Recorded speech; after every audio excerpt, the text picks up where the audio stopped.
Right, here we go.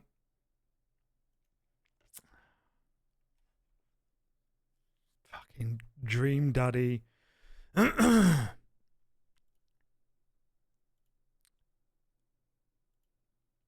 really hate that the options for graphics say graphics quality, dad, daddy, or daddiest.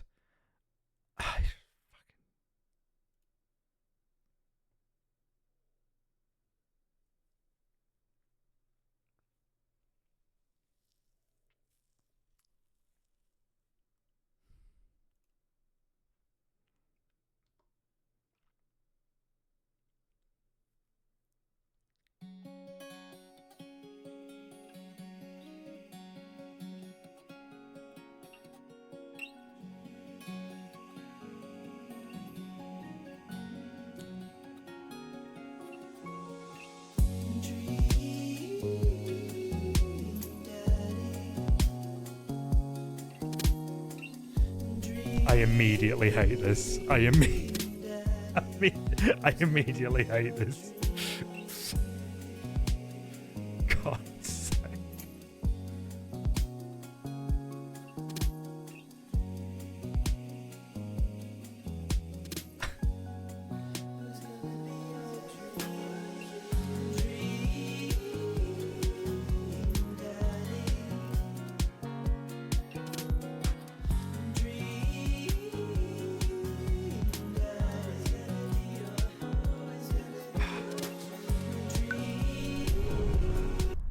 Dad tips 6. Wait, what?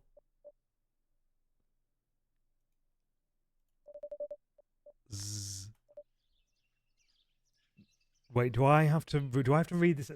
It's Dad. Dad, wake up. Oh no. Wake up, pretend to be dead. 5 more minutes. Not with Dad, wake up. I finally open my eyes and sit up. I'm lying in the middle of the living room, spooning a moving box. I yawn and stretch. Morning, Manda Panda. Ugh. Yikes, dad breath. Go brush your teeth. Is dad breath a thing?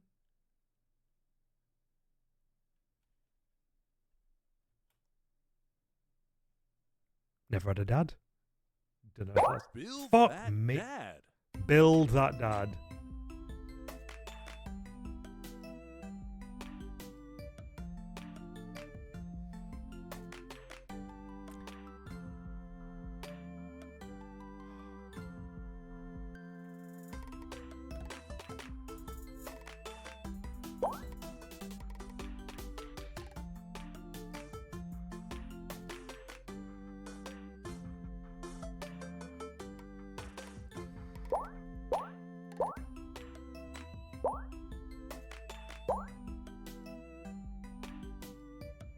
Well, it's this one, isn't it?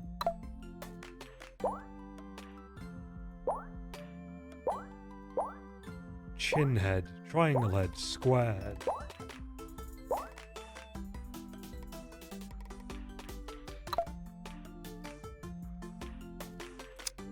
I'm assuming I'm having to try and build myself here, right?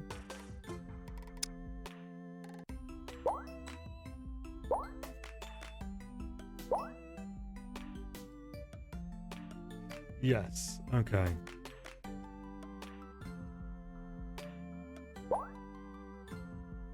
Is that...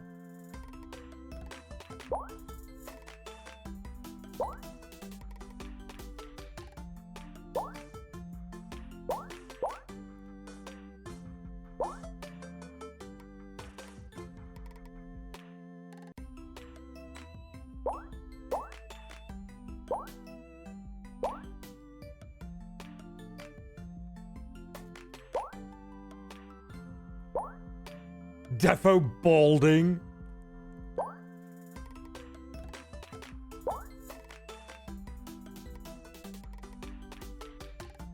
We'll go with the...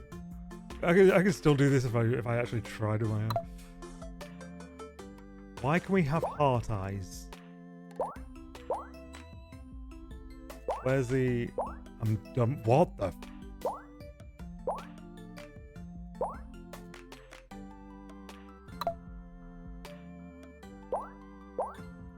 What's the biggest nose?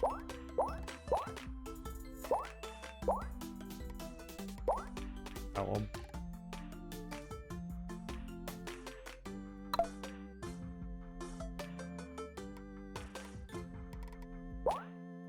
The not smiling one seems about right.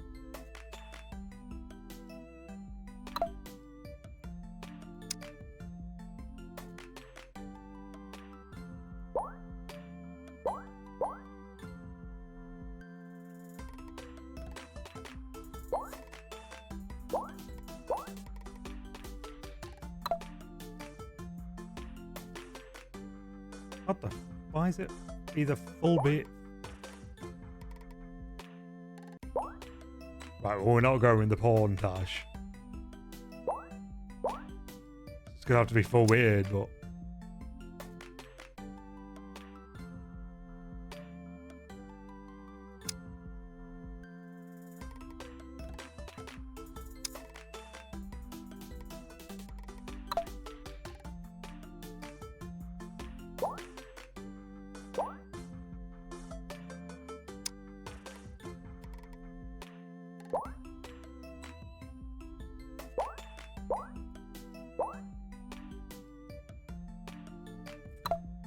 I hate this. I hate this.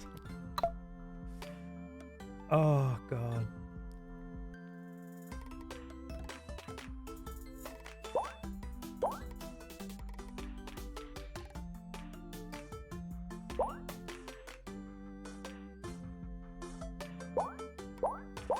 Why is it either suit or teeth?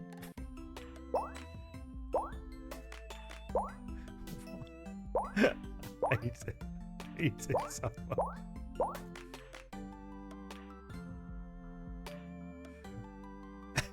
Egg tease, egg boob. We can write them for you and ask them why they don't have your facial hair. Making a VTuber model. Yeah, pretty much.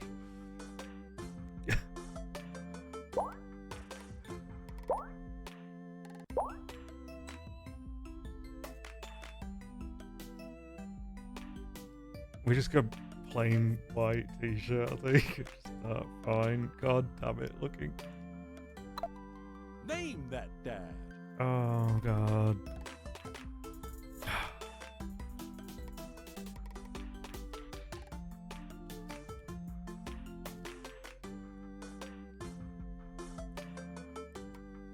You guys, okay, you guys can't see that, but I just want, like,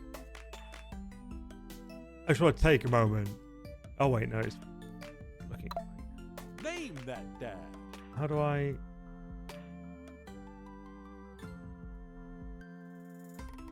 Be that dad. Hang on, daddy.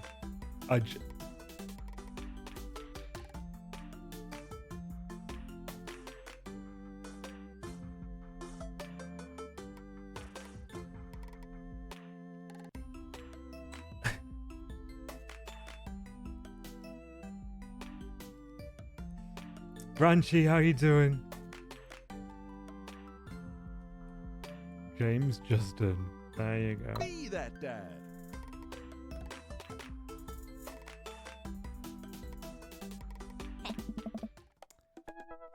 Did you fall asleep packing? I got most of it done, I think. Searching around the room, it looks like I did a pretty good job. Every box is sealed except for one. Wait, straggler. What's in it? Looking into the box, I see a bunch of old photos in little photo albums.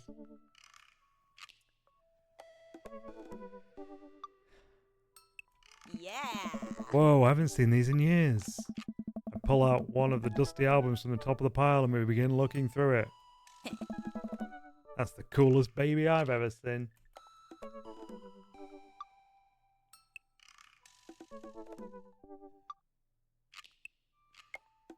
What? Time to close TikTok. I just saw someone make a placenta lasagna. Oh!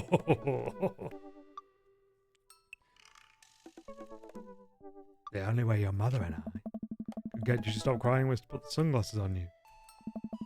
But whenever we tried to take them off, you'd start crying again. You spent the first 2 years of your life with sunglasses on. Nice. Halloween when you were maybe 4? Oh my god, that dragon costume. You couldn't decide between being a princess or a dragon, so you went with both.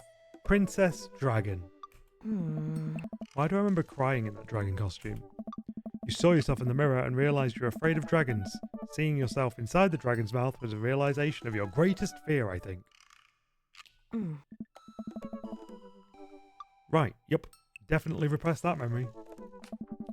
And this was you in your horse phase. Oh. Dad. I believe you named that plush horse Sir Horsington the Brave. Ah. I don't think that was his. Amanda lunges for the photo, but I quickly snatch it away and hold it above her head with my superior dad arms. God, I'm really going to hate this game, aren't I? I'm really going to hate this game, aren't I? Nice try, but this is important blackmail for later down the road. Nah. Go ahead and try me. I've seen pictures of you in your scar band. Ouch, kid. The Scarmunus Manifesto had a chance back in the day.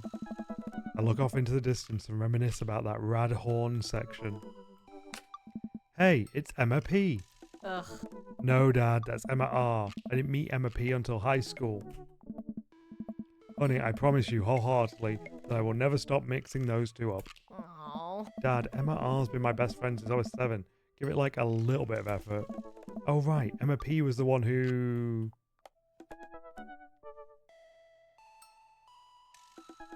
What? Tried to steal people's pets, fired a flaming tennis ball at the police station, pooped her pants during a sleepover.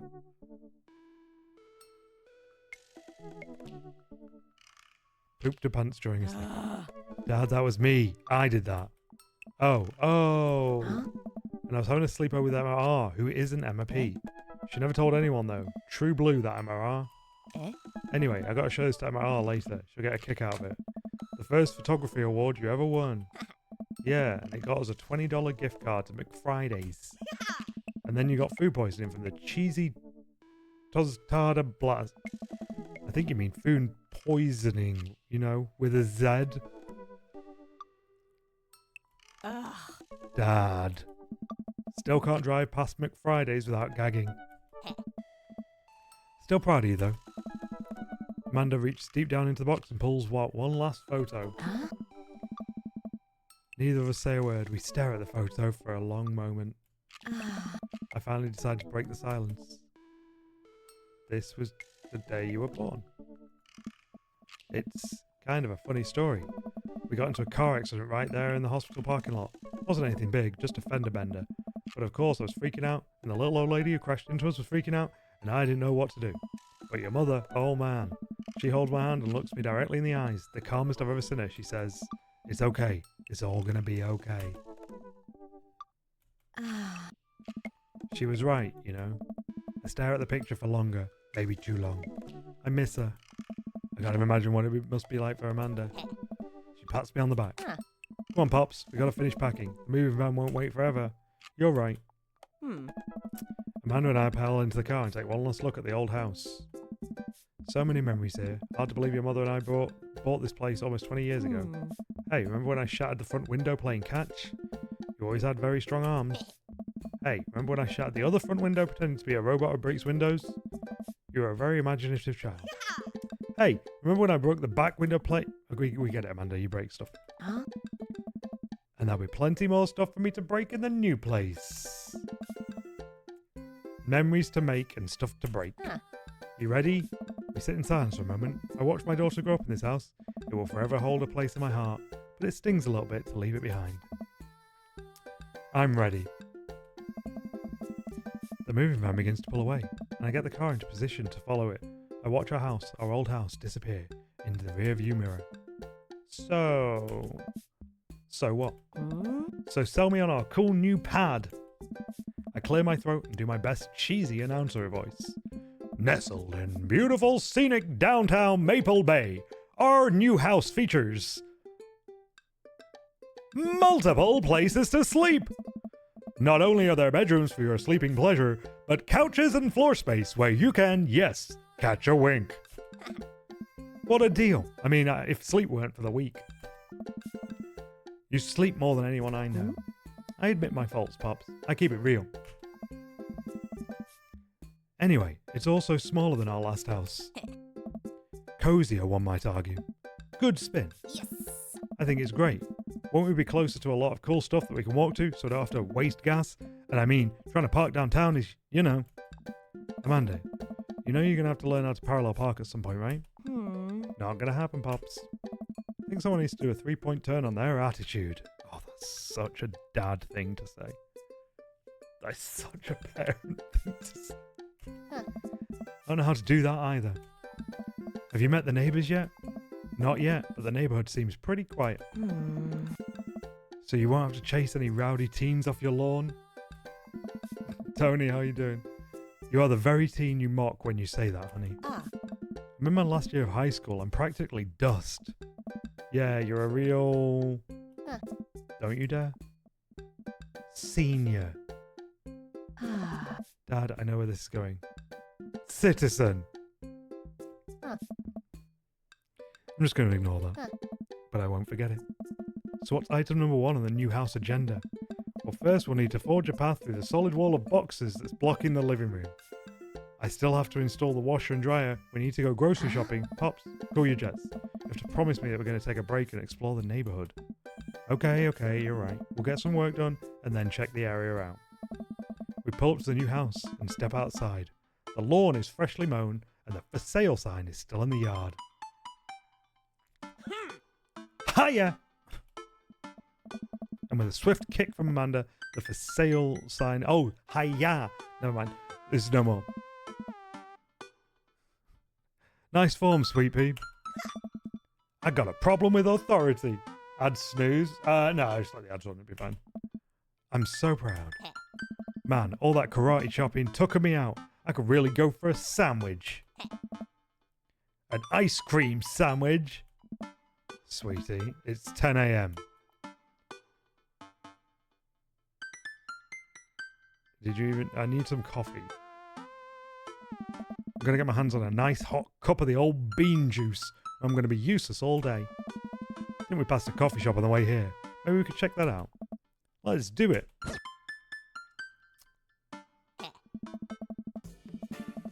We walk down the street to the Coffee Spoon, a cute little place on the corner. Yeah. Man, this is in such convenient walking distance from our place. I mean, I guess. What's wrong? Why would I go somewhere else and drink coffee on a couch when I could just drink better coffee at home on my own couch and not have to make awkward eye contact with other people? Oh my god, it is actually me. Really is a lot of reading. Holy fuck. At least when I'm home, some random guy isn't going to come up and sit on the recliner next to me, and I won't feel like a little weird about it because technically he's not sitting at my table, but he is very much within my personal zone. Dad. What's the etiquette when you have a dirty mug? Is there a bin? Do you go set it up on the counter because you don't know where else to put it? Or do you leave it there and feel your face flush hot with shame as you consider the possibility that there is in fact a bin somewhere just out of sight and now you're that jerk who left their mug? Fuck. What? Okay, well this is being a bit too relatable. Dad, are you just afraid to meet new people? Yes, Amanda! We walk inside. The inside of the coffee shop is incredibly warm and inviting. Vinyl records line the walls and patrons lounge around on well-worn couches. Some cool tunes spin on a record player next to a little stage. Oh. Welcome to the Coffee Spoon, guys. How's it going? What's with the name? Hey. Oh, it's kind of dumb. Oh. Gets mentioned in this poem I like, and I thought it was a good idea at the time, and I suppose now it's still a good idea because, like, the business is still running. But people ask me that question all the time, and I give them the same answer every time. Now I'm standing here rambling, and I'm sure we're all getting more and more uncomfortable the more I keep talking, but man, we're in it now and I can't stop. Hey.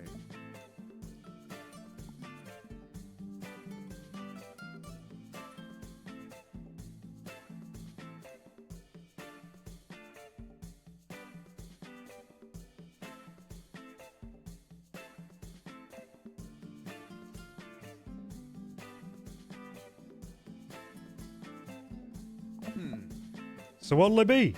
Ah. I scan the chalkboard menu and I'm immediately overwhelmed. I'll have a...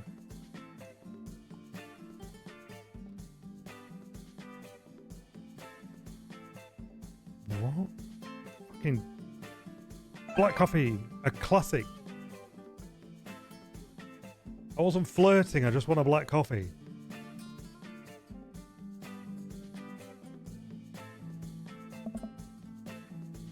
I don't get it.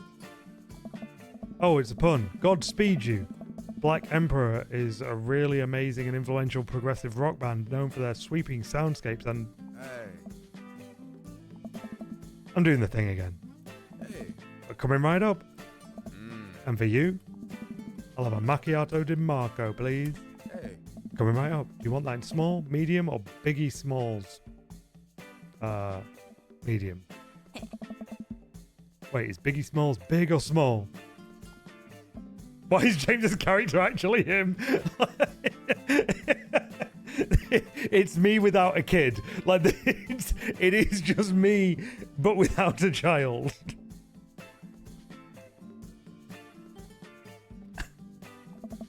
I should change that, shouldn't I? Matt sets to making our drinks, and Amanda and I take a seat on one of the couches. What's this deal? Let the man make his puns. They're cooler bands than you listen to anyway. Hey. Hey. Scar was cool once. This couch is actually pretty comfy. Maybe not comfier than our couch, but it's alright. Good lumbar support. You sink right into it. Okay, it's comfier than our couch. Amanda nudges me. The place is right next to our house, and that guy seems not only cool, but also just as uncomfortable with talking to other people as you are. You should totally become friends with him. Oh no. That sounds like a lot of effort. Come on, what do we say about meeting new people? I can't meet new people if I always stay inside and also don't go outside and I also don't talk to people. Okay, I swear to God, that is basically a text that I've received from Dana. Like, when she's been telling me that I need to go outside to actually be able to meet people. I swear to you. Like, that is... What is going on? See, we're making progress. Matt sets our drinks down at our table. I immediately burn the roof of my mouth. Good one. Hi, we're new in the neighborhood. I'm Amanda, and this is my dad, James. Hey. Oh, right on. Pleased to meet you both. Hey. You want to come by when my daughter's hanging around in the shop? You two might get along. Yeah, I'm sure we'll maybe come in from time to time. Amanda kicks my leg from under the table. I'm sure we'll be in here a lot. Hey. You know what? Let me get you guys' opinion on something. Matt goes into the back and comes out with a fresh plate of something that smells amazing. Oh. I'm working on a new banana bread recipe, and I need help coming up with a name for it. Well, I think we're going to have to taste test it first so we can get the full flavor profile of, you know, and really appreciate the flavor sensations of... Amanda nods vigorously. She knows this game. Yeah, we need to give that nana bread a taste if you want us doing free creative labor. I think that would be commensurate. Commensurate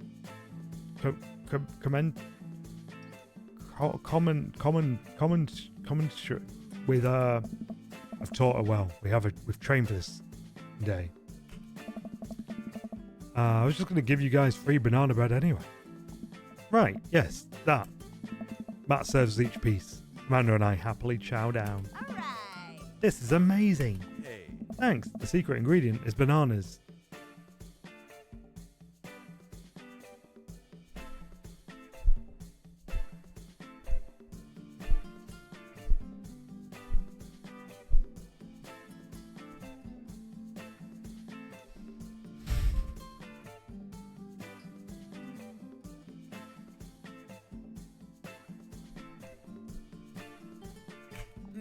So, any ideas? I'm stumped.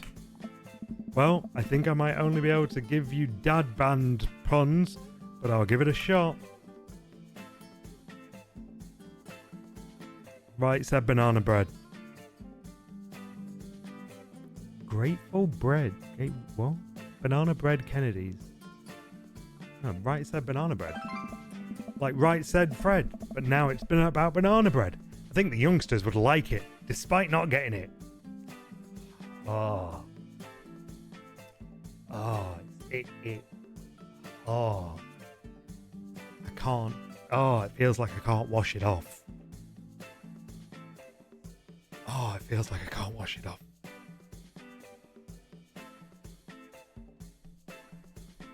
Huh? That actually has a nice ring to it. Really? Hey. Yeah, right said banana bread. Strong decisions. That's art, baby. I wanted to say baby because I thought it would sound cool, but once I said it, I realised it just doesn't sound good coming out of my mouth, and maybe I should just leave saying baby to the professionals. Oh.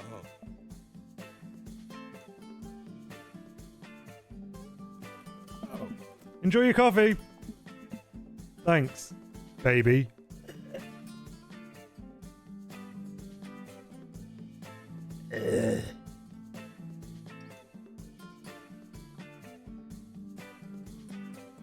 I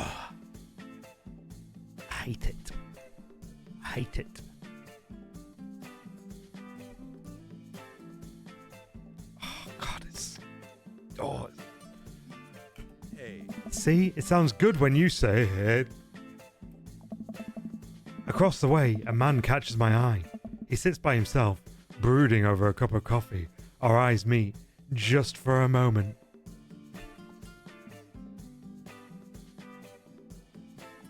I hastily look away, hoping he didn't catch me staring. Who is that? We finish up our drinks and head out. Hey, Thanks for stopping in. Take care. Okay, now that we're full of caffeine, where to? Why is... Okay, why is... This guy seems nice enough. Seems pleasant enough. You know, Matt, he seems like a nice guy. Got, you know, steady business. So why am I being a little sleut and looking at the stubbly bad boy across the room? Fucking stop it.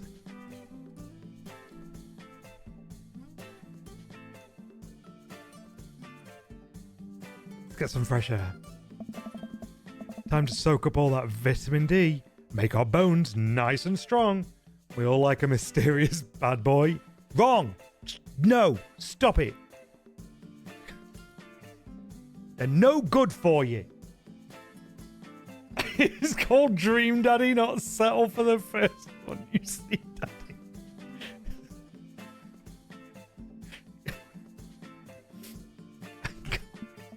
Yeah, our skeletons are going to get so strong, they're going to hop right out of our bodies and crush cars with their bony fingers. Amanda, I already have an irrational fear that my skeleton will one day escape this flesh sack and run amok. Please don't encourage it. Right, sorry. To the park! To the park! Amanda and I begin to stroll through the neighbourhood. I can't believe how beautiful it is outside. Kids are playing in the street, the flowers are in bloom, and the faint smell of a nearby barbecue drifts through the air. This place is nice. Yeah. like I could fully see myself going somewhere beautiful and going, yeah, this place is nice. Like, this character is very, very me. Ginge, how you doing? Look at that, Daddy. That is that's me. Hmm? Too nice. I don't trust it. Good eye, honey. You can never be too careful. See that baby in that stroller over there? Government operative. We're on to you, baby. We walk for a while and eventually end up at a small park. Toddlers chase each other through the playground and dogs of all shapes and sizes romp through the grass. It's pretty crowded, but Amanda spots a nice empty bench. We start to make our way over to it when... Heads up! Ow! A frisbee suddenly hits me in the face. I'm throwing hands. Woof! What? Oh, dog.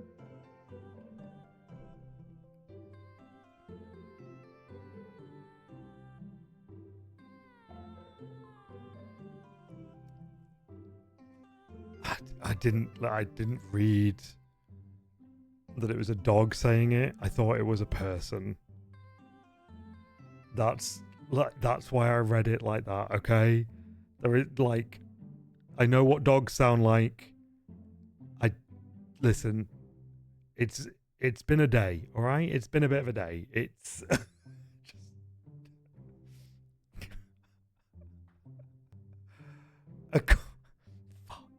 a corgi with a neat plaid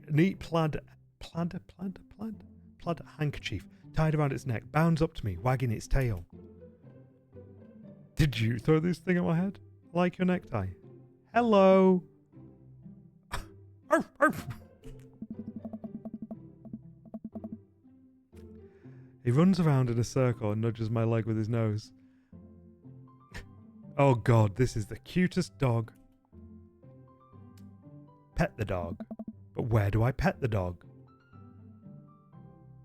The head rubs. Joke's on you, dog. I'm your new daddy. Free animal impression. Chin scratches or head rubs? Head rubs. He seems to love a good head rub. All smiles here. You definitely could have caught that. A guy in a Hawaiian shirt jogs over to us and takes the frisbee from me. It's Torbjorn! Hey. You know, frisbees are traditionally caught with your hands, not your face.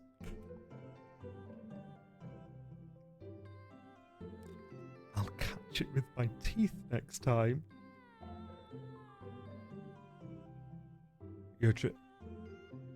We neg him a bit, you know. Listen, he's come over a bit too confident. You know what I mean? Like, he's a bit too full of himself, you know. A bit too, like, we're slating his aim a bit. But I'm fine, thanks. Ha! I'm just messing with you. I'm Brian, by the way. I'm James. Why did I take? I'm James, and this is my daughter Amanda. I look over at Amanda, only to find her sitting on the ground, rubbing the dog's tummy. Hi. Your dog's cool. Ah, old Maxwell sure loves the attention. It's great to see another father and daughter out here on such a sunny day. Where's yours? Brian gestures over to a grassy knoll where a young girl sits on a checkered blanket. She's reading a book bigger than her head. She puts it down and heads over to us. Listen, I'm gonna read my parts in this in the same way that I would say them, and I would be super suspicious. Oh yeah, you got a daughter? Where? Show me the birth certificate. Hey. This is Daisy. She's reading the brothers Karam. Why? Her teacher tells me that she has the reading comprehension skills of a high schooler. Give me proof that you're a daddy. How old is she? Hey. 10. She's a precocious little youngster. What? Whoa. Hey. My natural dad instinct kicks in. I must brag about my child's accomplishment. Doom, doom, doom, doom, doom, doom. Oh no, it's happening. Brian, go on, Daisy. Tell him about yourself. That's my girl. Amanda, get in there. Okay. Brag, daughter, item flea, item, grade card band-aid, spelling bee photo, child art.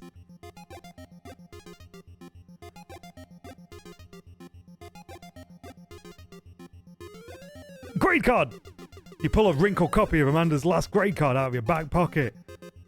Dad! Grades! Awesome grades! Brian loses 25 HP. You really carry that around everywhere? Ouch. Maybe it is kind of weird. You lose 5 HP. Daisy just started a weekly chess club at her elementary school computer lab. She's the president too, of course. Dang. My high school doesn't have a chess club or a computer lab. You lose 10 HP. Brag! Amanda here just recently won a local photography award. Wow, congratulations. Brian loses 10 HP. Daisy actually just won a statewide poetry contest. Oh! You lose 15 HP. Item. Spelling bee photo. Fumbling through your phone's browser, you managed to pull up a photo of Amanda winning her 10th grade spelling bee. Wow, congratulations, Amanda. Daisy is getting prepped for her annual spelling bee right now. Hopefully this will be her 3rd win in a row. Oh! You lose 5 HP. Daisy sold enough candy bars this year to get the top prize, a canoe. We're taking it out next weekend. How is that even possible? Amanda could barely get one of those sticky hand things. Oh, it's extra powerful. You lose 20 HP. Oh, damn. Daughter. Can't switch daughters. Amanda is your only daughter. Damn. Brag. Last week, unprompted, Amanda helped with an old woman with her grocery bags. It's extra powerful. Brian loses 20 HP. Did I mention Daisy said her first word at 10 months? Daddy. Amanda's was potty. Still cute, but maybe this isn't the time to bring it up. You lose 10 HP. Oh no. Brag. Amanda's in all honours class this semester. Brian loses 10 HP. Oh, really? I'm actually talking to Daisy's teacher about having her skip a grade. Even Amanda kind of bristles at that one. You lose 20 HP. No. Boy, it's been such a treat getting to meet you two. Oh, did he have to add insult to injury by being such a gracious winner? No! Punch the child! Regina, how are you doing? Celine, hello, hello. So, I take it you guys are new to the neighborhood. We just moved in. Do you live around here? Eh? Yeah, we live in that cul-de-sac down next to the coffee shop. Ah. What coincidence? That's where we live too. Small world, yeah. Daisy and I are in that little ranch-style house on the corner. I know that house. It's just like ours, but slightly bigger and better landscaped. Does this guy have to outdo me at everything? What a lovely place. Hey. Well, I don't want to take up any more of your time. Really nice meeting you guys. You'll have to stop by at some point. Yeah, definitely. Bye. Get the fuck out.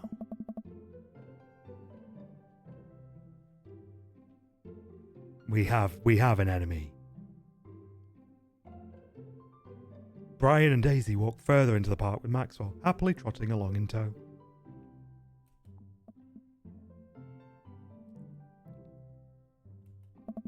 Did you get the feeling he was trying to one-up us?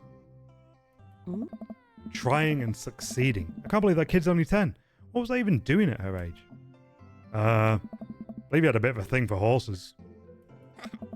Shame that didn't pan out. Could have majored in comparative horse studies. It's not too late to minor in horse creative writing. Too close to the truth, Dad. Let us never again speak of the fantastic adventures of Sir Horsington the Brave, an epic in 7 parts by Amanda Justin. We laugh off the horse epic and walk around the park a bit more, enjoying the day. Go unpack. We should head home. I'm going to need 4 hours minimum to figure out how to build my new bed, and I'd like to not have to sleep on the floor tonight. Fucking facts. I get to work unpacking the various boxes around the living room. A couple of hours pass, and I get some good work done. The washer-dryer unit is both washing and drying, and we can actually walk through the living room without tripping over boxes. First visitor already? Who the fuck is ringing my door? Like, what kind of fucking backwards American TV show shit is this? I walk over to the door and open it.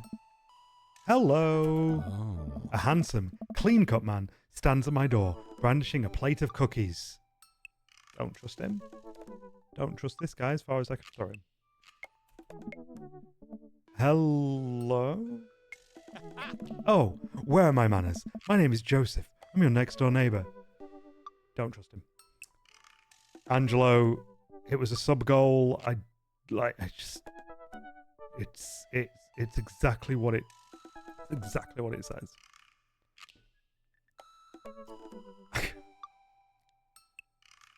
Why is his name Joseph? His name's Joseph. I'm your next door neighbour. Oh, yes. Hi, I'm James. That's what my name is. Oh. I saw the moving van and thought I'd bring over some cookies. My daughter Christy wanted me to let you know she baked them herself. I'm going with the he's posh. He's an up himself cunt. Joseph leans in and whispers, but between you and me, she just sprinkled in the chocolate chips. We both share a laugh. Kids, right? Yeah. Wow, cookies, huh? So nice to meet you. Joseph hands her the plate of cookies with a smile. Hmm. Huh. Well, thanks for the cookies. Oh. Amanda disappears with the cookies. Hmm. Amanda, come back, and she's gone. That's my daughter. Her name's Amanda. She's a charmer. Daughters are tough. Sons are also tough. Oh. Children in general are just tough. That's who he reminds me of. I don't know why, and that's the voice I'm half doing. Is Gilderoy Lockhart from the second Harry Potter film and book. It's fucking Gilderoy. It's Lockhart. That's who it is. And that's why I don't trust him.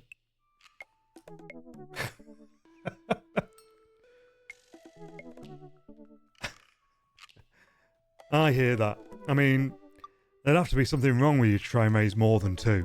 Yeah. I have 4 kids. What have you done? Oh, I meant... Don't worry. You didn't mean to be rude. Oh no, this is the first neighbour I've met. My social life is already in a tailspin. I wonder if it's too late to move again. Yeah, okay. Yeah. Is, the missus around? No, not anymore. She died. Oh. Yeah. I'm sorry for your loss. No, it's alright. I killed her. Wow, this is uncomfortable. We stand there quietly for a moment, acutely aware of how awkward we both made things. Hmm. I'm sorry, can you close the door real quick? I look at Joseph quizzically, but comply. After a second, I hear a knock on the door. Opening it, I see Joseph standing there with a huge smile. Yeah. Hey, I'm your new neighbour Joseph. I promise to not talk about your dead spouse this time. I'm throwing a barbecue for the cul-de-sac and I'd love for you to come by and meet the rest of the neighbours in our community. What do you say, pal?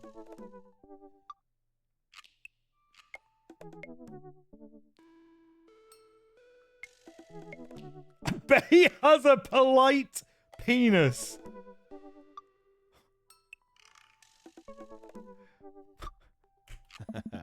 That sounds great. My daughter Amanda and I would love to stop by. Also, 4 kids is a perfectly normal amount of children to have. If you're a... We shake hands to seal the deal. Eh? Well, neighbour, I'll see you at 3 p.m. sharp on Saturday. Sure thing, neighbour. Joseph starts walking away, but stops to think for a second and turns around. Hey, in all seriousness, raising a kid on your own can't be easy. If you ever need to talk about stuff, I'm the youth minister at a church down the street. Oh, I don't know. I wouldn't really consider myself a youth. Yeah. You look pretty young to me, but suit yourself. And with that, Joseph's gone. He seemed nice. Amanda walks back into the living room, crumbs on her face and cookie in hand. That was the smoothest recover I've ever seen. I should be taking notes. See, you're already fitting in great. Where'd those cookies go? Where'd those cookies go? Mm. They're gone. I'm sorry. It makes you feel any better. They weren't very good. Why'd you eat them all then? So you ate all of them anyway. Matthew, how you doing?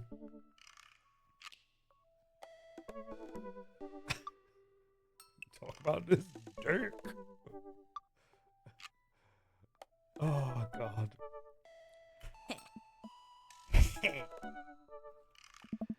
I guess that makes it break time. Any ideas? Joseph probably wants his plate back. I think we get a ton of good neighbor points if we bring this back.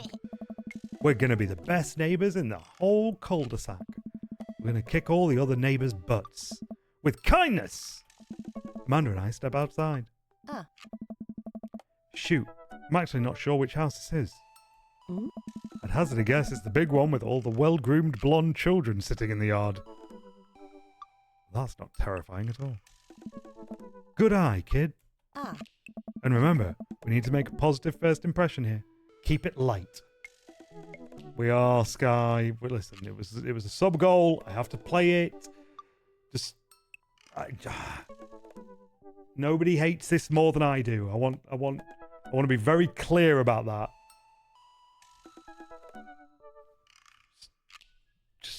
I want everybody to I want everybody to understand this. We walk up to the kids and wave.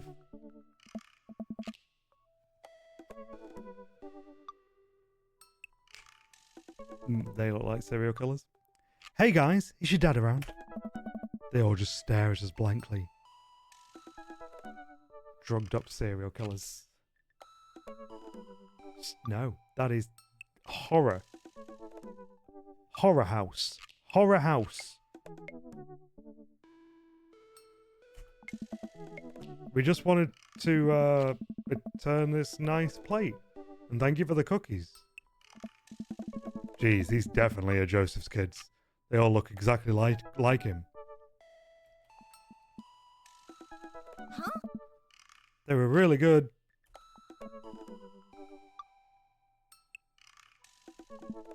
I mean, I heard they were good. I didn't get to eat any.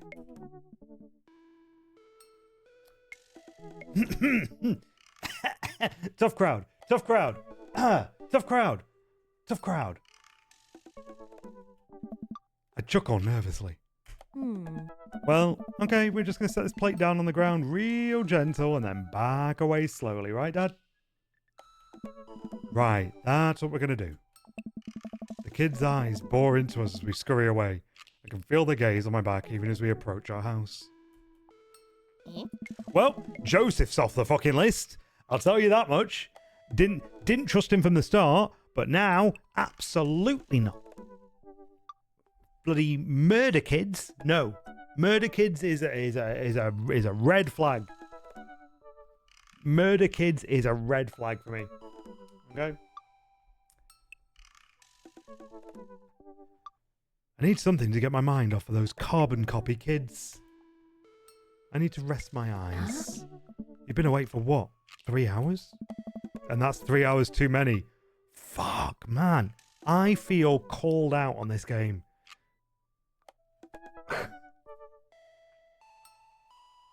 I feel called out.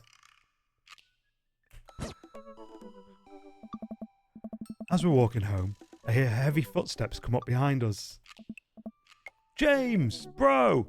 Hey! I turn around, I'm greeted by a familiar face jogging up to us. Craig? Bro! Bro! Oh. Holy! Wow! I haven't seen Craig in forever. Oh. It's been too long, dude. Yeah, wow, you look great. Nice! Haha, yeah, I cleaned up my act. Cleaned up his act? Are you kidding me? He's ripped. Amanda, this is my friend Craig. We went to college together. We were roommates for a while too. Amanda, dude, you probably don't remember me, but you're so big now. Ah. Hello, and hello, cute baby. Nice! Oh, thank you. The last time I saw you, I think you were about her size. This is River. Say hi, River. He picks up her tiny wrist and waves it around. River gurgles happily. Are you babysitting? Oh. Nah, dude. River's my kid. Man, it has been a long time. Feels like 1 minute we're rolling up to exams with bad hangovers, and the next we're both fathers. Where you been, man? Nice! I was working out in California, and just relocated. Oh, I was working out in California, not working out in California. And just relocated the business back to Maple Bay. Why does your character look pissed off 24/7?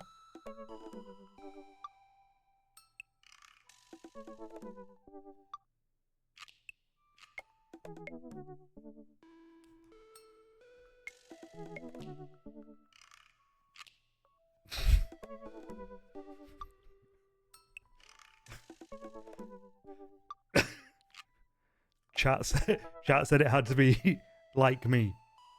I went with it. I went with as close as I could get.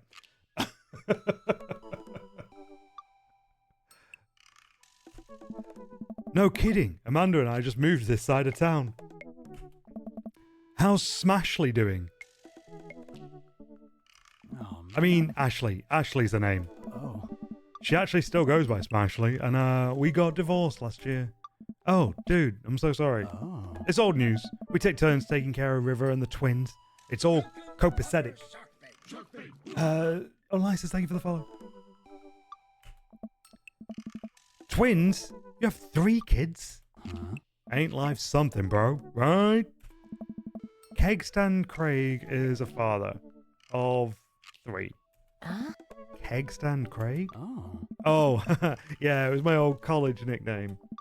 He got it because he did a lot of keg stands. Nice. It's that thing where you do a handstand on a keg and then drink from the keg.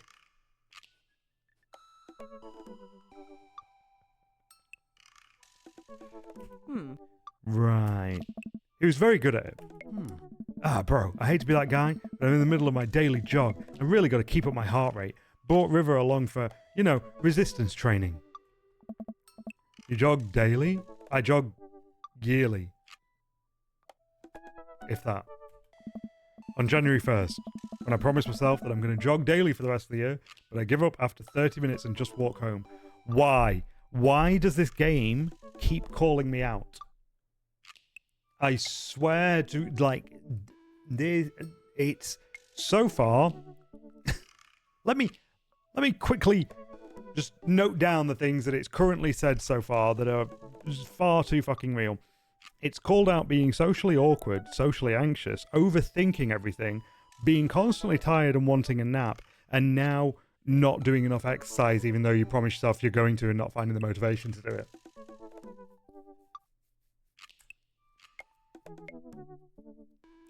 Am I just a dad without a child? Because it's feeling very personal. And being single.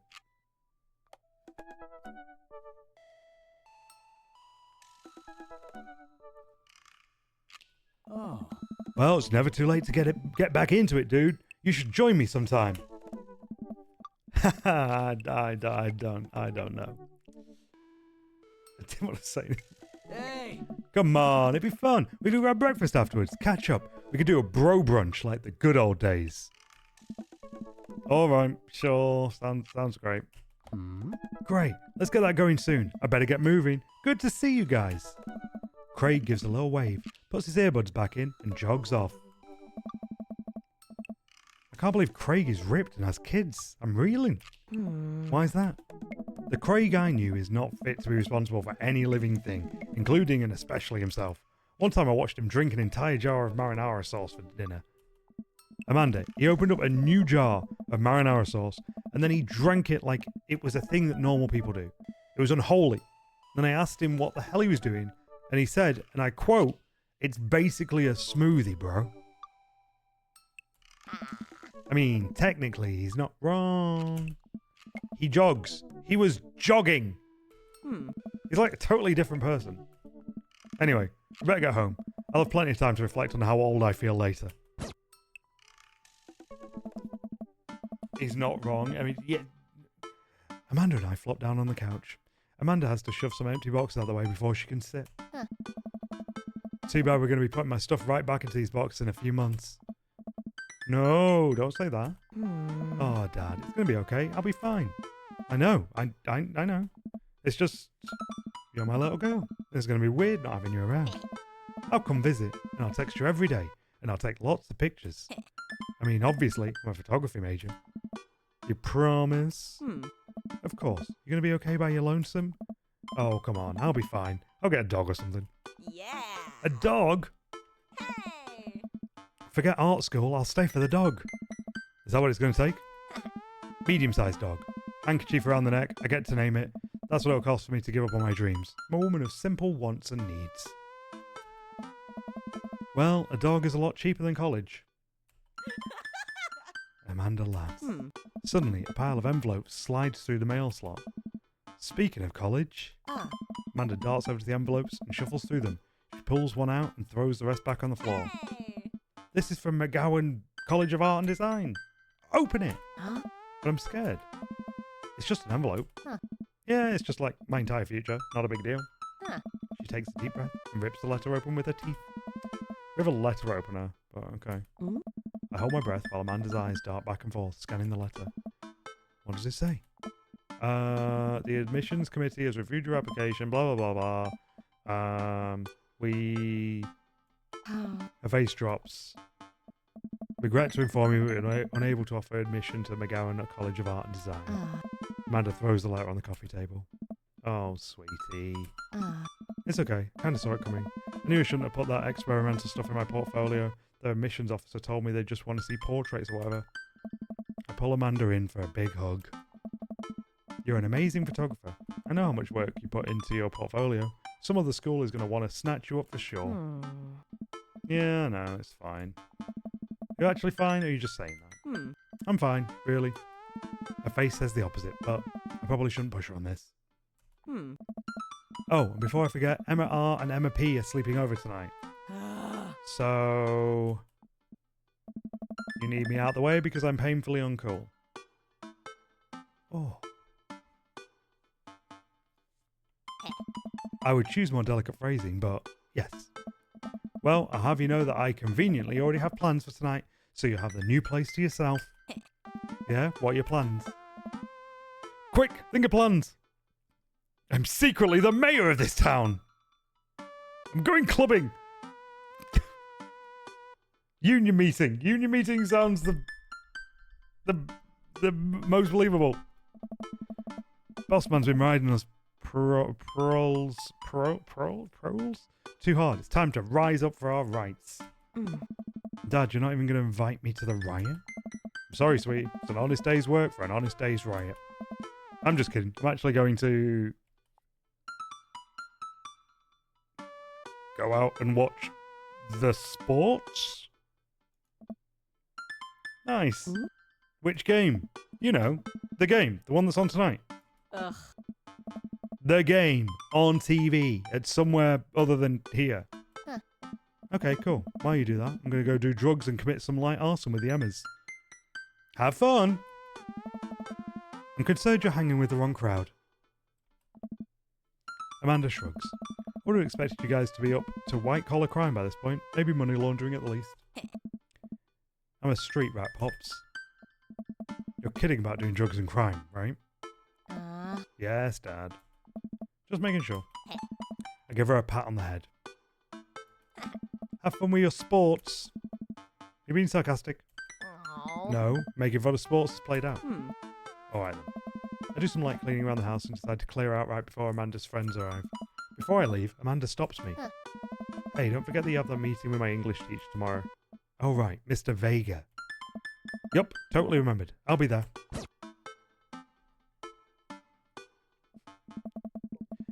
I guess I really didn't think this plan through. I'm not entirely sure where the closest bar is, and Amanda still doesn't show me how to use the GPS on my phone, so I'm just going to pick a direction and walk in it. Let's go this way. Cool, okay, we're marching. We're marching in the direction of the game. Any game, really. In the distance. Could it be? A big burned out neon sign hangs above a tiny dive bar. Jim and Kim's, huh? Alright, it'll do. Oh, this is one night stand material, this. The bar is small and dimly lit. The crack of pool walls sounds in the back as patrons laugh and joke. A string of multicolored Christmas lights hover above the bartender. Can't tell if he's Jim or Kim. I pull up a seat at the bar.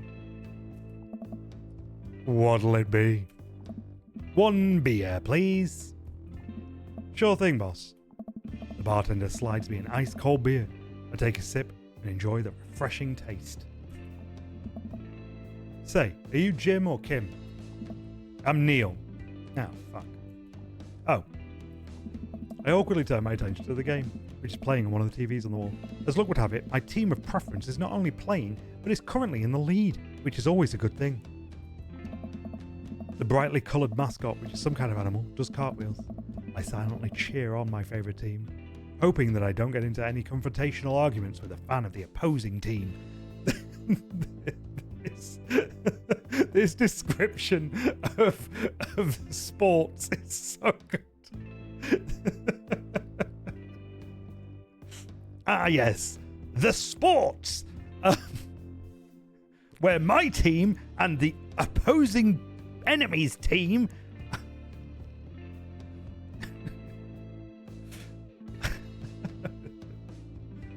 oh god.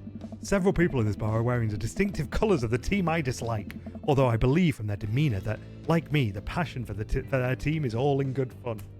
Oh. A middle-aged woman holding a nearly empty wine glass sidles up to the bar and sits uncomfortably close to me. Hey, sailor.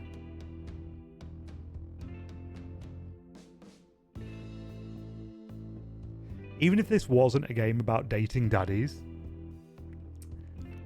I just wanna throw this out there. Again, because I bet she's married or engaged. I just want to throw this out there, right?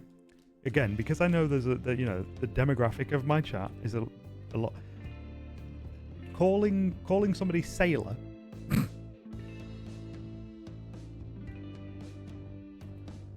Oh, hello.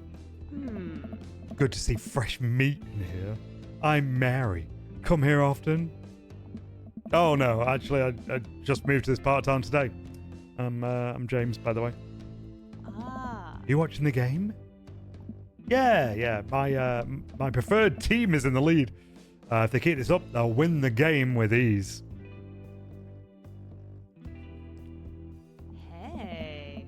Oh, I love that team. And also, I love that game. I love someone who knows their way around balls. I'm getting the impression that she's a little drunk. Buy a gal a drink? No, I ain't trying to fuck you. You ain't getting... What the fuck do you think this is? Maybe some other time.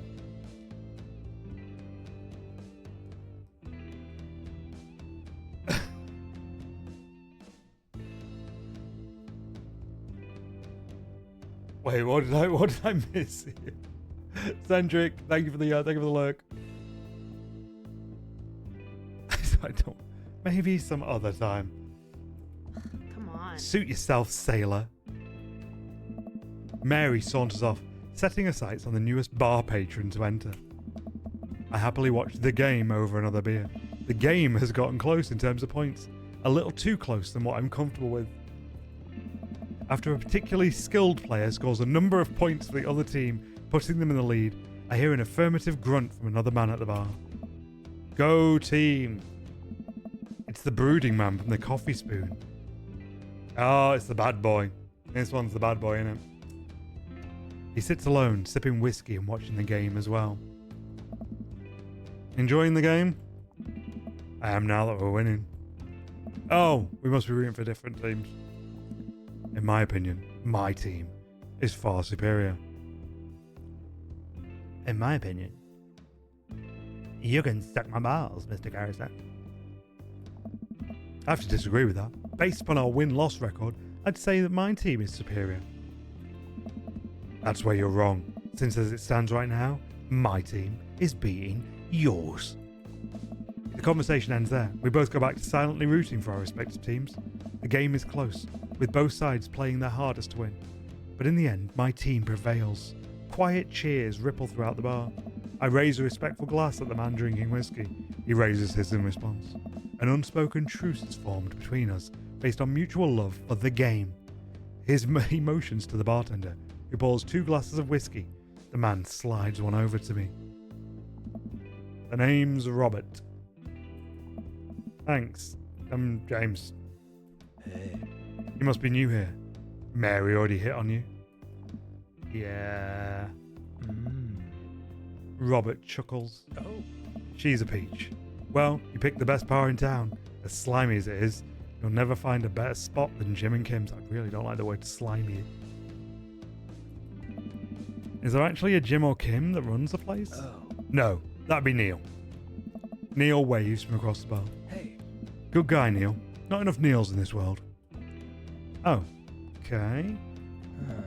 You're a whiskey fella or a beer fella? Beer, but I'll drink most things. You like shots?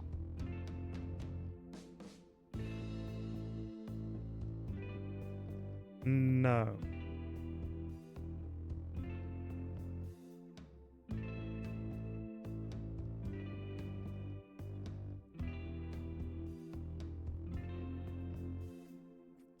Fine, I like... Sure. It's shots of whiskey though, no.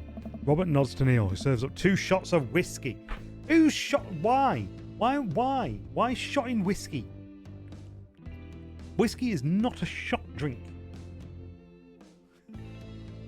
Ugh. He hands one to me. Oh. Here's to your health. We take the shots. The whiskey burns going down, but I try my hardest to look tough. Hey. Wait, I think this is what making friends is. Okay, James, this guy's out of my friend league. The fuck is it? Get that nonsense out your fucking mouth. What do you mean out of your friend league?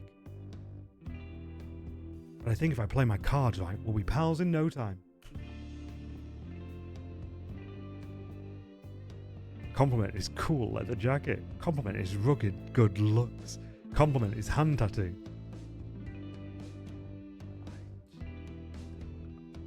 A hand tattoo? Like your tattoo. What does it mean? Oh, it's a reminder. Oh, he didn't like that. He didn't like that. I wait for him to elaborate, but it seems like he's done talking. Man, this guy's mysterious and cool. Way cooler than I am, at least. Robert signals to the bartender for another round. What are you doing here tonight? My daughter kicked me out the house. Not like forever. She's having a sleepover with her friends. Family type, huh? Yep. Single dad. He gets up. Be right back. Gotta powder my nose. Never seen Robert this talkative. He must like you. He's gone to do coke. Huh, I guess so. Gotta admit that Robert has a gruff charm to him. If a guy like that thinks I'm cool, then I really must be. Robert comes back from the bathroom and grabs his leather jacket. I'm gonna go home. You heading my way? Robert and I leave the bar and find ourselves walking in the same direction. Hi. I live in this cul-de-sac down the way. Does everybody live there? Me too. We just finished unpacking today. Oh. Great place to be. Good neighbours. Well, some of them. Who's that? We get to Robert's house, which is just a few houses away from mine. We stop and he turns to me. I don't kiss and tell, James. So are we doing this or what?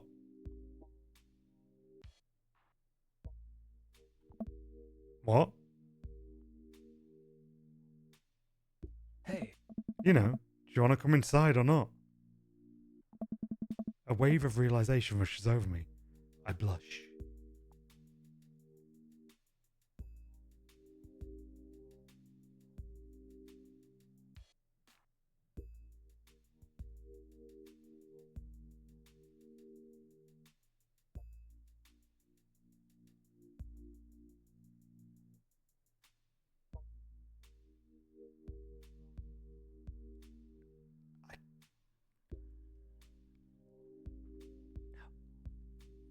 This is exactly who you shouldn't go home with, everybody. This is exactly who you shouldn't go home with. Okay? You know what I mean? This is exactly who you shouldn't go home with. Because you know why? It's all about them. It's all about them. You know what I mean? You ain't getting anything from that. All about that. All about them.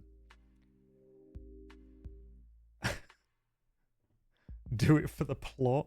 I'm going to do it for the plot. Is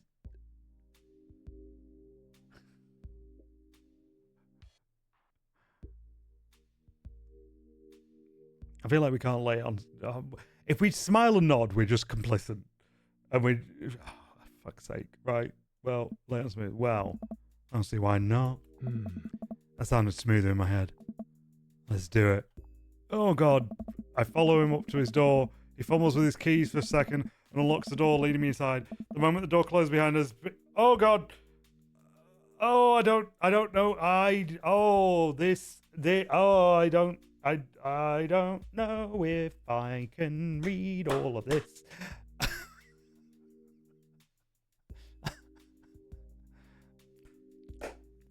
Oh.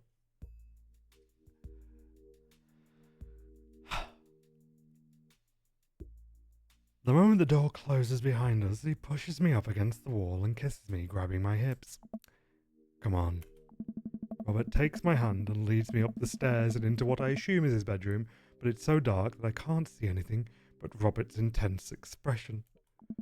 He kisses me again, and I can hear him shucking off his jacket. I clumsily take off mine too. His hands roam down my chest. Suddenly he's tugging at my belt. I really don't like reading this out loud.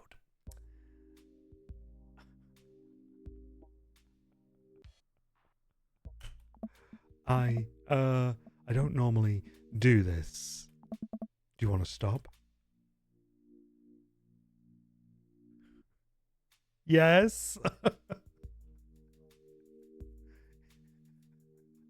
Yes, I would like to stop. I would like to stop reading this.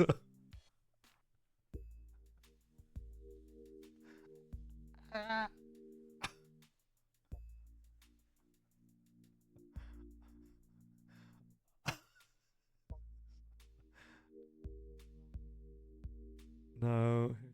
Oh God. No. Good. Robert continues to unbuckle my belt and guides me to the bed. Let's have some fun. Oh, thank God it didn't describe it more. Sunlight streams in between the slats of the blinds. My head is pounding. I really overdid it last night. Wait a minute. Dicks!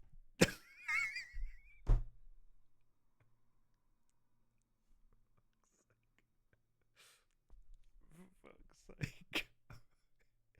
God.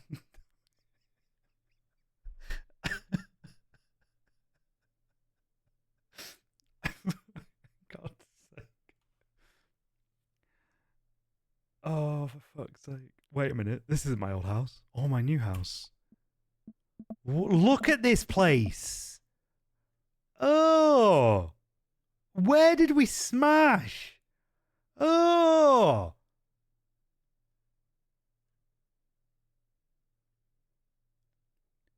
Oh, right. I look around for Robert but find myself alone. Hello? There's a clatter from the bathroom and the door opens. Robert is fully dressed and grabs his keys. That was fun. Yeah, it was. You should go. That's certainly not what I was expecting. Well, talk to you later. Mm-hmm. We ain't talking. It's just, sure, your clothes are over there. I hastily get dressed and show myself out. The sun is unbearably bright. I need to lie down. I start to make my way back home when I suddenly remember. Amanda! Oh, we got an achievement. Bad dad. I rush back home and throw the door open. Something smells delicious. Amanda? Amanda runs out of the kitchen and looks slightly disappointed. Yeah. Oh man, I was kind of hoping you'd gotten kidnapped and I was going to have to come rescue you. No, I made a friend at the bar last night and ended up sleeping over at his place. Where are the Ummers? They left a little while ago.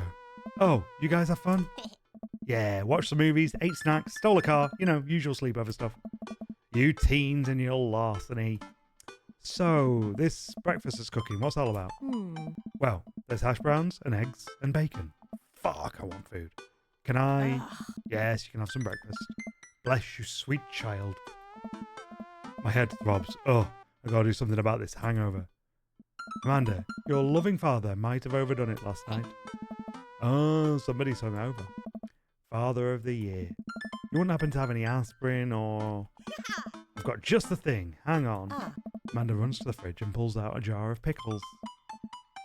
I think we've had enough pickle for one night, I'm not gonna lie. Amanda, what? Yes. Drink this. The pickle juice? Whoa.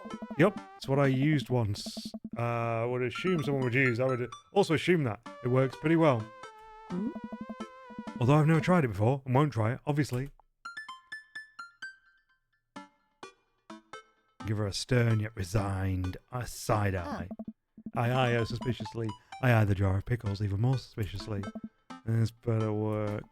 I down a sip of the tart juice. Again, I think we had some tart juice the night before as well. No, more than that. Way more than that. Huh? See you later, wasted. I mean, I assume. Watch it, you. I drink more pickle juice and help myself to the delicious breakfast that Amanda has graciously allowed me to partake in. After inhaling some hash browns and dunking several pieces of bacon into runny egg yolk, I'm starting to feel a little better. Amanda grabs her backpack and keys. Well, I gotta get to class. Don't forget the meeting with Mr. Vega, okay? He said it was important. Love ya.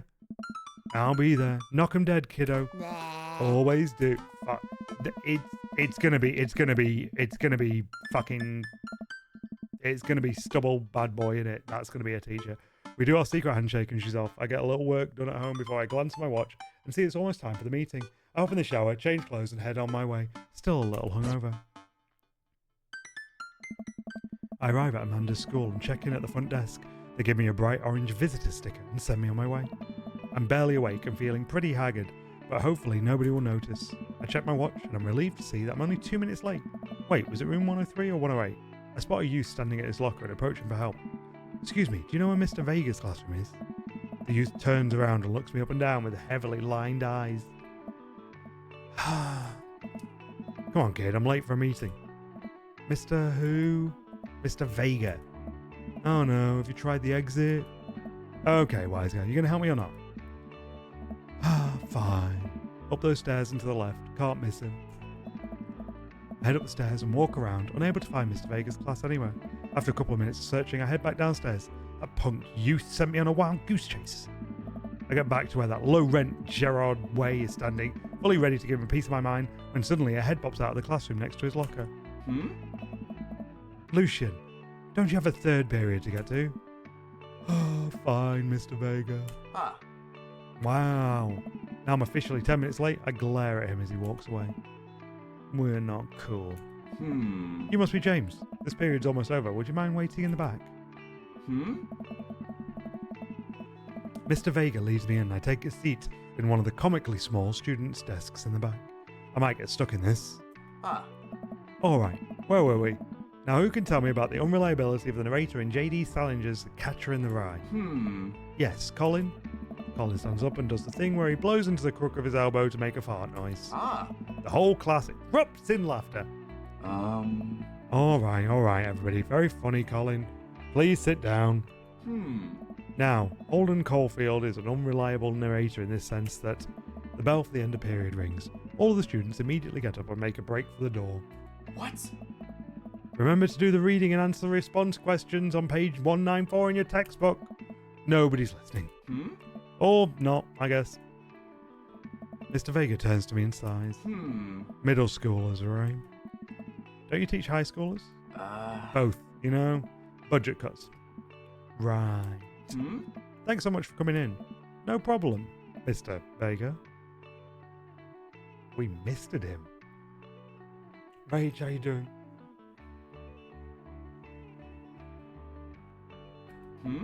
Please, call me Hugo. I don't normally do these impromptu parent-teacher meetings, but as I'm sure you know, Amanda's a very bright student, and I'm concerned about her recent behaviour.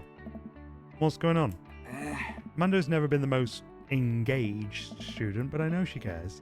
Recently, though, she's been falling behind. She's not completing assignments and has been doing rather poorly on tests.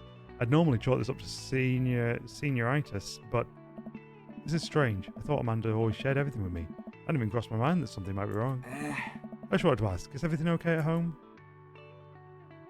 We just moved. We just moved recently, but it was only to the other side of town, and Amanda was more excited about it than I was. Oh. See if you can talk to her about it. I know she values you a great deal and would appreciate your guidance. She keeps heading down this road. I know how important art school is to her, and I would hate to see her miss out on scholarship money that she clearly deserves.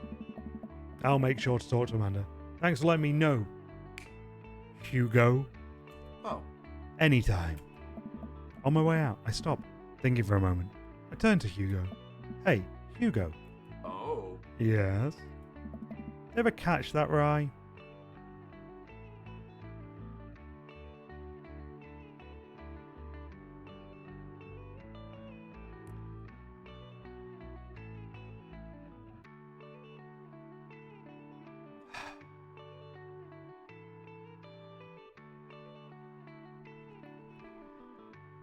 Thanks for being here, everybody.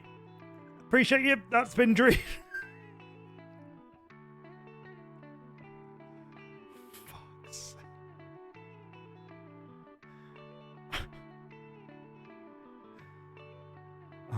Oh. Oh. Yes. He liked it. I leave the classroom and make my way out of the school. I'm still a little bit in shock that Amanda was able to hide this so well from me. She's always been such a force of positivity in my life, especially after we lost her mother. Amanda must be done with class for the day by now. I'm sure she would appreciate a ride home. Maybe I can talk to her about what's going on. Oh. I pull up to the carpool and Amanda hops in the passenger seat. Yeah. So, did you have fun gossiping about me?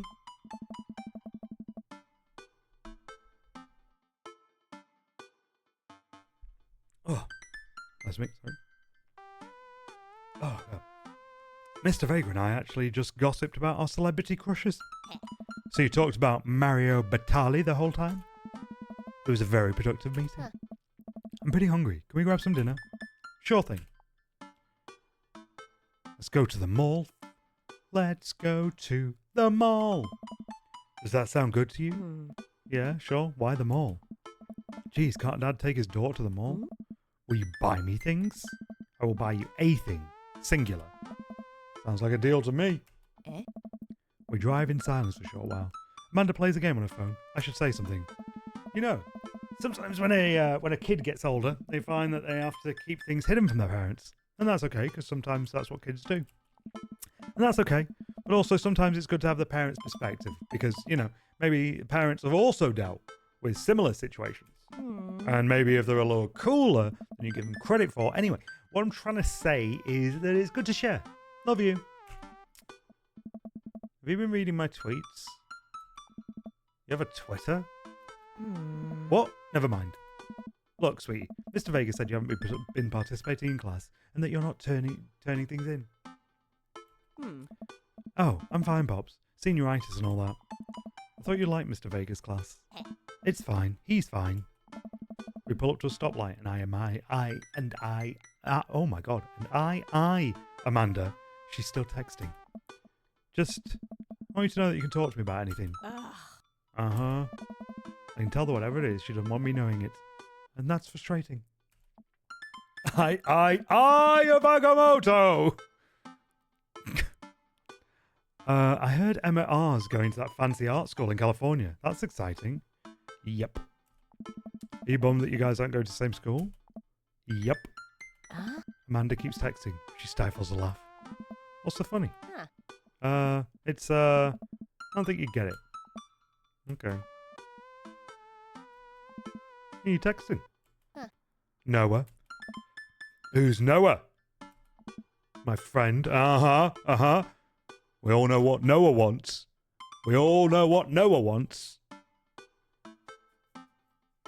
Every single one of us in this street right now knows what Noah wants.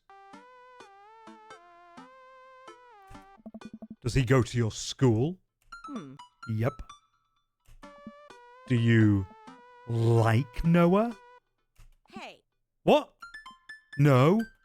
Dad? I can't believe you would. Oh. Dad. I mean, jeez.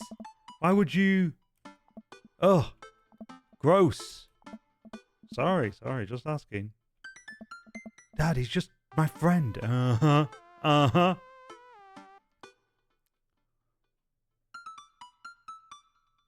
Noah wants what you didn't get last night. Guys and girls can be friends. He's my friend. Okay, okay. Jeez. This is going well. Well, good talk. Love you, kiddo. She leans forward and turns up the radio. I guess that conversation's over. To the mall, then. She do protest too much. We arrive at the mall, a big indoor shopping centre with a couple of different floors. It's kind of dead. That doesn't stop a mall security guard from yelling at a group of loitering teens. Let's eat something disgusting for dinner. Yeah. Hell yeah! Language, Missy. She said hell yeah.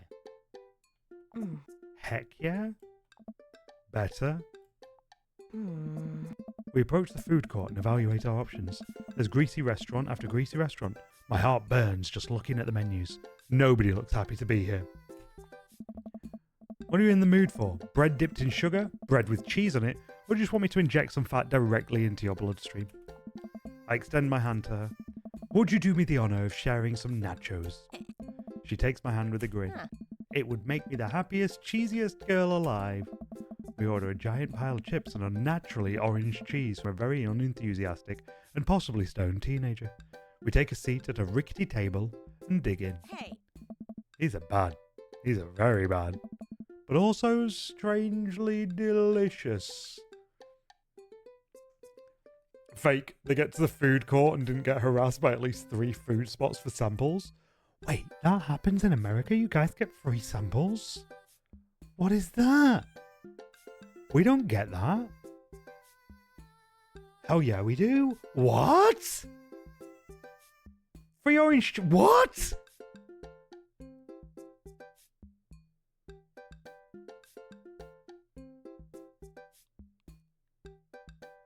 That's amazing. I want free samples every time I go to a food court. What the hell? That's some bullshit. We have to eat through the pain, especially if somebody just opened up. What the... We enjoy the fluorescent cheesy goodness together until we're all out of nachos. So, something's been bothering me for a while. Can you explain memes to me? Yet another time, I have been called out in this game.